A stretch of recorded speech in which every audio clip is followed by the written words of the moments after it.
LIC प्रस्तुत करता है डिजिटल बाल मेला, बच्चों के लिए बड़ा अवसर। हिमाचल प्रदेश विधानसभा बाल सत्र 12 जून 2023। 68 बच्चे पहुंचेंगे शिमला, 21,000 का इनाम। नमस्कार, मेरा नाम सोनिका शर्मा है। मैं राजकीय वरिष्ठ माध्यमिक पाठशाला कोटीगंज की जिला सिरमौर की 11वीं कक्षा की छात्रा हूँ। बच्चों की सरकार कैसी होगी, इस विषय पर मैं अपने विचार प्रस्तुत करना चाहती हूँ। यदि मैं शिक्षा मंत्री होती तो मैं क्या करती? शिक्षा जगत की रीढ़ होती है। यदि मैं शिक्षा मंत्री होती तो मैं शिक्षा के क्षेत्र में जरूर बदलाव लाने की कोशिश करती। मैं प्राथमिक शिक्षा की ओर विशेष ध्यान देती, क्योंकि मैं मानती हूँ कि प्राथमिक शिक्षा बहुत अधिक महत्वपूर्ण होती है। प्राथमिक शिक्षा की नींव पर ही व्यक्ति के सुदृढ़ व्यक्तित्व का निर्माण हो सकता है। मैं गरीब बच्चों के लिए निःशुल्क शिक्षा का प्रबंध करती और उनके लिए छात्रवृत्ति का भी प्रबंध करती।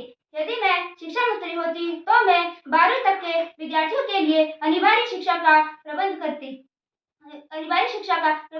आजकल गांव में उच्च शिक्षा और कॉलेज की व्यवस्था नहीं है। मैं गांव में उच्च शिक्षा और कॉलेज की व्यवस्था करवाती। मैं बच्चों के बैग के बोझ को कम करने की कोशिश करवाती। मैं प्राइवेट स्कूलों की अपेक्षा सरकारी स्कूलों को अधिक महत्व देने की कोशिश करती और सरकारी स्कूलों की स्थिति को सुधारने की कोशिश करती।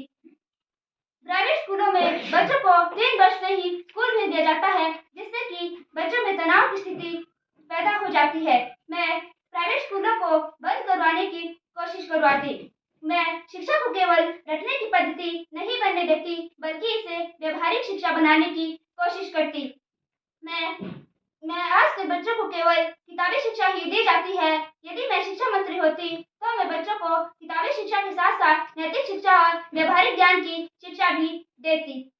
मैं मानती हूँ कि यदि राज्य में उच्च शिक्षा की व्यवस्था न हो और बच्चों को उच्च शिक्षा प्राप्त न हो तो राज्य में बेरोजगारी के अवसर बढ़ते हैं। मैं इसे कम करने की कोशिश करती। आजकल बच्चों में अनुशासनहीनता और नशे का प्रचलन बढ़ रहा है। मैं इसे कम कराने के लिए देशभक्ति और नैतिक शिक्षा की व्यवस्था करवाती।